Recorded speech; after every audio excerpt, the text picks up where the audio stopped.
ചില കണ്ണുനീരിന് സാക്ഷികളുണ്ടാവില്ല. ചില വേദനകൾ ആരും കാണുകയുമില്ല.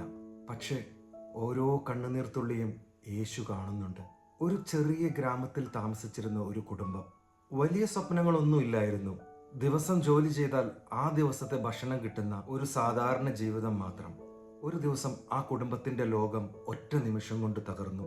അമ്മയ്ക്ക് പെട്ടെന്ന് സ്ട്രോക്ക് വന്നു. 7 മാസം ഒരു വാക്കുപോലും മിണ്ടാതെ, ഒരു പുഞ്ചിരി പോലും നൽകാതെ ആശുപത്രി കിടക്കയിൽ ജീവനും മരണത്തിനും ഇടയിൽ കിടന്നു. ഓരോ ദിവസവും ആശുപത്രി ബിൽ ഉയർന്നു. 1 ലക്ഷം, 2 ലക്ഷം, 5 ലക്ഷം, 10 ലക്ഷം. അവസാന ചികിത്സാ ചെലവ് 20 ലക്ഷത്തിലെത്തി. വീട്ടിലുണ്ടായിരുന്നതെല്ലാം വിറ്റു, കടം വാങ്ങി, സുഹൃത്തുക്കളുടെ മുന്നിൽ കൈനീട്ടി, അയൽക്കാരുടെ കയ്യിൽ നിന്നും സ്വർണം വാങ്ങി പണയം വച്ചു. അമ്മയെ മാത്രം രക്ഷിച്ചാൽ മതി, അതാണ് അവരുടെ ഏക പ്രാർത്ഥന. പക്ഷെ ദൈവത്തിന്റെ സമയം മനുഷ്യരുടെ ആഗ്രഹങ്ങളിൽ നിന്നും വ്യത്യസ്തമായിരുന്നു. ഒരു പ്രഭാതത്തിൽ ഡോക്ടർ പുറത്തു വന്ന് ഒരു വാക്ക് മാത്രം പറഞ്ഞു: ക്ഷമിക്കണം. ആ വാക്ക് കേട്ട നിമിഷം ആ കുടുംബത്തിന്റെ ലോകം നിശബ്ദമായി. 3 മാസം കഴിഞ്ഞു. വീട്ടിൽ അമ്മയുടെ ശബ്ദമില്ല, പക്ഷേ കടക്കാരുടെ വിളി മാത്രം. പണയം വെച്ച സ്വർണം തിരികെ കൊടുക്കാൻ 10 ലക്ഷം രൂപ വേണം. വീട്ടിലെ പുരുഷൻ ഓരോ ദിവസവും കൂലിപ്പണിക്ക് പോകുന്നു.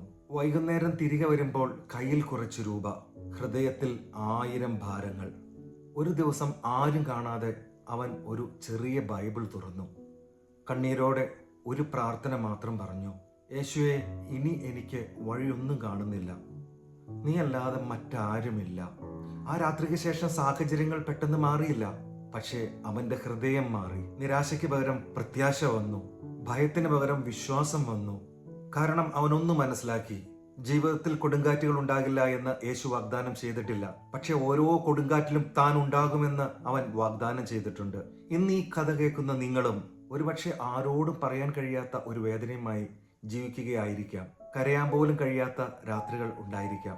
ഓർക്കുക, ലോകം നിങ്ങളുടെ കണ്ണുനീർ മറന്നാലും യേശു നിങ്ങളുടെ കണ്ണുനീർ മറക്കില്ല. നിങ്ങളുടെ ജീവിതത്തിൽ വഴിയില്ലെന്ന് തോന്നുന്ന സ്ഥലത്ത് അവൻ ഒരു വഴി തുറക്കും. കാരണം കണ്ണുനീരിന്റെ അവസാനത്തെ വാക്ക് ദുഃഖമല്ല, ദൈവത്തിന്റെ കൃപയാണ്. യേശുവിൽ പ്രത്യാശ വയ്ക്കൂ. അത്ഭുതങ്ങൾ ഇനിയും അവസാനിച്ചിട്ടില്ല. ദൈവ തിരുനാമം മാത്രം മഹത്വപ്പെടുമാറാകട്ടെ.